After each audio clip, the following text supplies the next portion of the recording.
नमस्कार, मैं हूं आपका हमजुमा संजीव चौहान नई दिल्ली से। और स्टेट मेरठ पे आज के खास कार्यक्रम के विशेष मेहमान हैं डॉक्टर शरद कोहली, भारत के जाने माने अर्थशास्त्री, इकोनॉमिस्ट।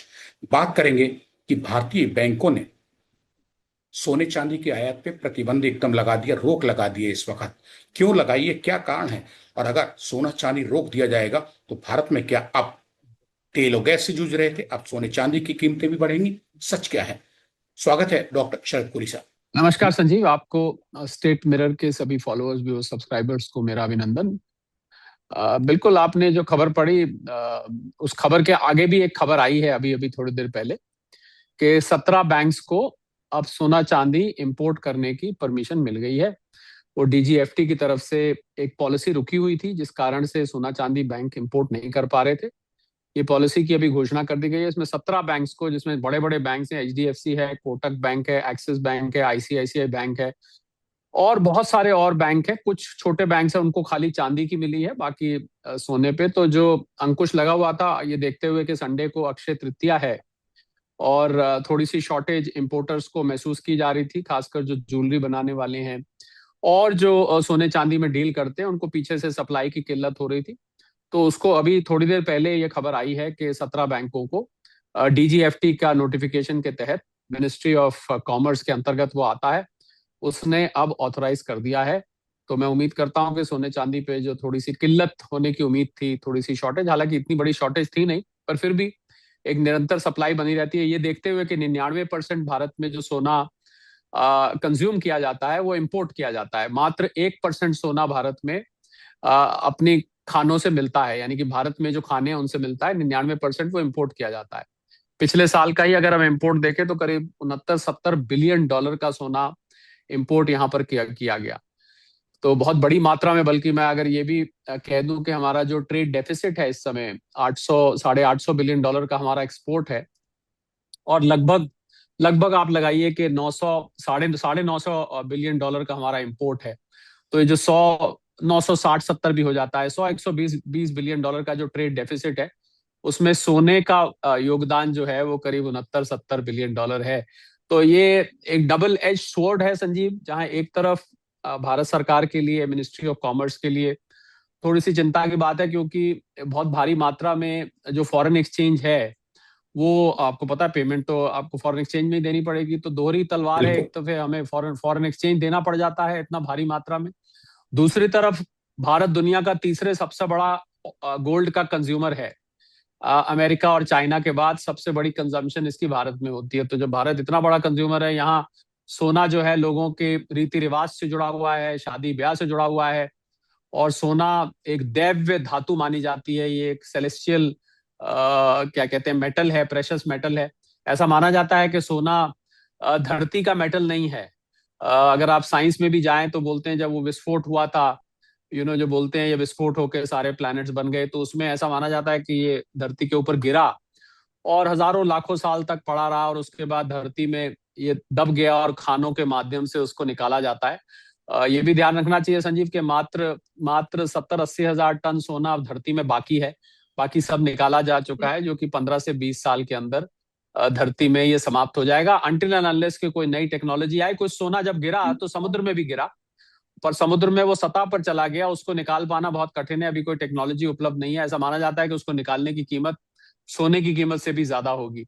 तो ज्यादा सोना बाकी नहीं है, ऊपर से किल्लत हो रही थी बैंक।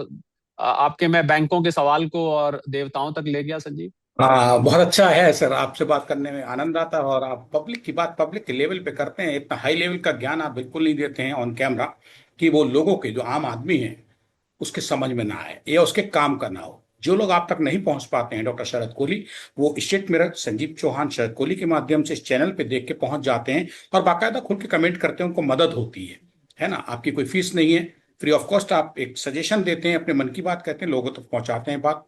तमाम सवालों के जवाब अपने आप मिल जाते हैं। सर, मान लीजिए इस हमारी आपकी जब बात हो रही है, तो 17 बैंकों को भारत की हुकूमत ने, डिपार्टमेंट ऑफ कॉमर्स जो भी है, उसने परमिशन दे दी और सोना और चांदी इनका आयात हो जाएगा, जो फौरी तौर पर रोक लगी हुई थी।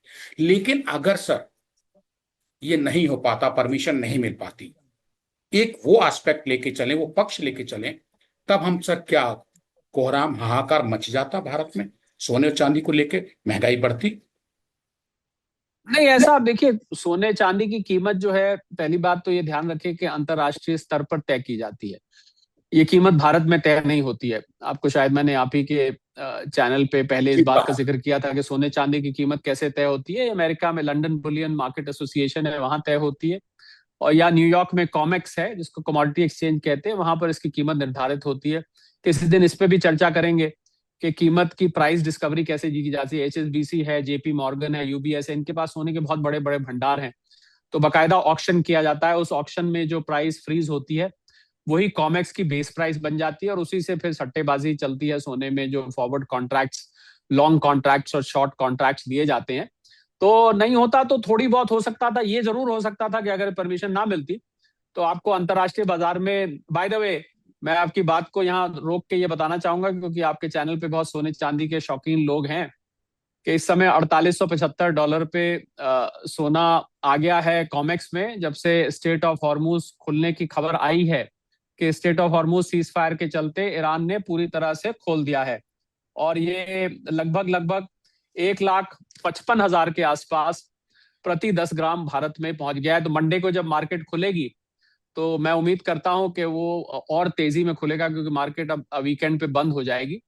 तो वापस आते हैं, जो आप बात कर रहे थे, मैं सोचा था अच्छी खबर थी सोने चांदी के निवेशकों के लिए बतानी जरूरी है। जिन लोगों ने 1,70,75 पे लिया हुआ है, वो बहुत बेचैन हो रहे थे, भाई कभी वह वापस आएगा कि नहीं आएगा। जबकि मैं निरंतर ही कह रहा था कि आप थोड़ा थोड़ा खरीद के लंबे वक्त के लिए रखेंगे तो ये कभी आपको नुकसान देके नहीं जाएगा। हालांकि निवेश की सलाह उनको अपने इन्वेस्टमेंट और फाइनेंशियल एडवाइजर से लेनी चाहिए। अब वापस आते हैं आपके सवाल पे। तो अगर भारत में इसकी किल्लत हो जाती, यानी कि शॉर्टेज हो जाती, कमी महसूस होने लगती, तो ये हो सकता था कि अंतर्राष्ट्रीय बाजार से भारत की कीमत अलाइन की जाती है। यानी कि जब वहां कॉमेक्स में खुलता है, उसके आधार पर यहाँ पर भारत में जो कमोडिटी एक्सचेंज है, एमसीएक्स कहते हैं उसको, मल्टी कमोडिटी एक्सचेंज, उसमें इसकी कीमत खुलती है। वहां पर आउंस में नापते हैं, यहाँ पर हम प्रति 10 ग्राम नापते हैं। तो उसी को डॉलर को कन्वर्ट करते हैं रुपए में, और आउंस को कन्वर्ट कर देते हैं प्रति 10 ग्राम। और एमसीएक्स पर सोना मिनी, उसको 100 ग्राम कहते हैं, मिनीज में ट्रेड किया जाता है। 100 ग्राम की मिनी होती है, प्लस 1 किलो के हिसाब से भी ट्रेड किया जाता है। तो ये हो सकता था अगर शॉर्टेज बनी रहती कि भारत की कीमत उस अंतरराष्ट्रीय बाजार की कीमत से ज्यादा जा सकती थी, इतना जरूर होता। पर बहुत ज्यादा संजीव फर्क नहीं मुझे लगता है मिलता, क्योंकि अगर अंतरराष्ट्रीय बाजार से अलाइंड है तो ऐसा नहीं हो सकता कि भारत अपनी कोई कीमत लगा ले, क्योंकि एमसीएक्स को आदत है इसको कॉमेक्स से अलाइन करने की। संजीव, यस। सर एक सवाल आ रहा है आपसे बातचीत के दौरान। अक्षय तृतीया आने वाली है, क्या समझ रहे हैं भारत में सोने और चांदी को लेकर? क्या सर बाजार एकदम एक अप्रत्याशित ढंग से उछल भी सकता है कीमतें? देखिए, पहले तो सैद्धांतिक तौर पर संजीव ये समझ लें कि भारत के, आपको शायद पहले भी मैंने, आपने एक पॉडकास्ट करी थी अपने स्टूडियो में बैठ के, वहां मैंने इस बात का खोल के जिक्र किया था कि भारत के जो आर्थिक पैमाने हैं, भारत के जो त्योहार हैं, अक्षय तृतीया है, धनतेरस है, शादी ब्याह, ये 2-3 मौके ऐसे हैं जहाँ सोने की डिमांड बढ़ जाती है। ठीक है। और शादी ब्याहों के सीजन में तो आपने देखा होगा, खासकर ये कीमत बढ़ जाती है। धनतेरस पे लोग शगुन के तौर पर सोना खरीदते हैं, ऐसी अक्षय तृतीया पर भी होता है।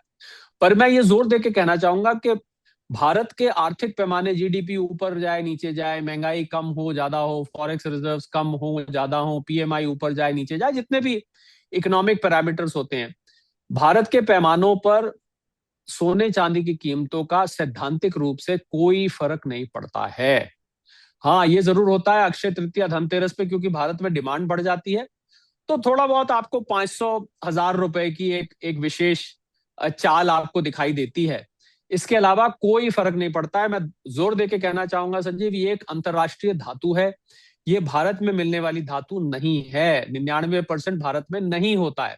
तो जो चीज भारत में होती नहीं, उसकी कीमत भारत में तय नहीं करती। दूसरा, जो मैंने आपको इसका प्रोटोकॉल बताया है, पहले London Boolean market association, COMEX New York पे, वहां पर प्राइस डिस्कवरी की जाती है। उसी प्राइस को, आपको हैरानी होगी कभी आप सराफा बाजार जाएं तो जो सराफा बाजार है जयपुर में, दिल्ली में, मुंबई में, 2-3 भारत के बड़े सराफा बाजार हैं, आप अगर वहां जाएं तो वहां के जो जो सुनार हैं, जो गोल्ड के ट्रेडर्स हैं, बड़े ट्रेडर्स जो हैं, वो इंतजार करते हैं सोने की कीमत वहां पर क्लोज होती है, जब उस क्लोजर को वो कन्वर्ट करते हैं। और एमसीएक्स में जब सुबह खुलता है, क्योंकि एमसीएक्स भी वहीं से क्यू लेता है, वहीं से क्यू लेके एमसीएक्स में होती है, और एमसीएक्स की क्यू लेके सराफा बाजार वाले, आपने देखा होगा, आप कभी सोना खरीदने जाएं तो उनके यहाँ एक बोर्ड लगा होता है, उस पर लिखा होता है आज का भाव, कि आज ये किस, तो वो कीमत सराफा बाजार एसोसिएशन एमसीएक्स और कॉमेक्स से अलाइन करके उसको कन्वर्ट करा जाता है डॉलर को रुपए में और आउंस को 10 ग्राम में, और कैलकुलेशन के हिसाब से ये एसोसिएशंस भाव को सुबह खोलती हैं। वही इस पूरे देश में वही भाव चलता है। हाँ, आपको यहाँ पर और तमिलनाडु और केरला में सोने के भाव फर्क मिलेंगे, क्योंकि वहां पर ट्रांसपोर्टेशन कॉस्ट लग जाती है।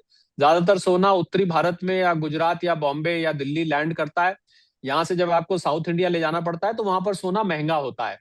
तो लोग कहते हैं, लोग आर्बिट्रेज की बात करते हैं कि भाई यहाँ से खरीद के वहां बेच दे। मैंने कहा बेच दीजिए, तो जब आप यहाँ से वहां उठा के ले जाएंगे तो जेब में कितना 10-20 ग्राम ले जाएंगे, तो वो तो बात वही हो गई, ट्रांसपोर्टेशन कॉस्ट। तो वही ट्रांसपोर्टेशन कॉस्ट का डिफरेंस होता है। तो कुल मिला के अगर आपकी बात का मैं बिल्कुल सीधा जवाब दूं तो इसका जवाब ये है कि थोड़ा बहुत फर्क पड़ता है अक्षय तृतीया धनतेरस से। ज्यादा फर्क ये अंतरराष्ट्रीय पैमानों पर ये तय किया जाता है। डॉक्टर शरद कोली साहब, सोने चांदी के बातचीत और खास तौर से अक्षय तृतीया के परिप्रेक्ष्य में आपने क्लियर कर दिया है कि बहुत हड़बड़ाने की जरूरत नहीं है। शांति से आप आगे बढ़िए। त्योहार है, आप खरीदारी कर सकते हैं। सोना चांदी ऊपर नीचे चल रहा है अभी मार्केट में, आपने ये भी क्लियर कर दिया है सर। अब मैं क्षमा चाहूंगा आप आपको, एक एक एक मिनट के लिए आपको रोक रहा हूं, इसलिए क्षमा चाहूंगा कि देखिए मेरी ये बात कैसे, अंग्रेजी में शब्द होता है विंडिकेट होती है। अभी इस समय जब हम बात कर रहे हैं तो सोने चांदी की कीमत बढ़ गई है, परंतु भारतीय बैंकों को इंपोर्ट करने की परमिशन भी मिल गई है। कस्टम में बहुत सारा सोना रुका पड़ा था, अब क्योंकि डीजीएफटी का सर्कुलर आ गया है, सोना वहां से छुड़ा पाएंगे। तो नॉर्मल रूल क्या होता है, जब सप्लाई बढ़ती है तो कीमत नीचे आती है। ये तो पता होगा, ये तो बेसिक इकोनॉमिक्स है, 11वीं 12वीं में पढ़ाया जाता है कि अगर सप्लाई बढ़ रही है तो कीमत नीचे आएगी, डिमांड बढ़ रही है तो कीमत ऊपर जाएगी। पर यहां पर देखिए आप, सप्लाई अब बढ़ेगी, क्योंकि इन बैंकों का जो कंसाइनमेंट्स रुकी हुई थी कस्टम में, अब ये बैंक उसको रिलीज करा पाएंगे। पर फिर भी कीमत बढ़ रही है। क्यों बढ़ रही है? क्योंकि अंतरराष्ट्रीय बाजार में कीमत बढ़ रही है। स्टेट ऑफ हॉर्मूज खुल गया है।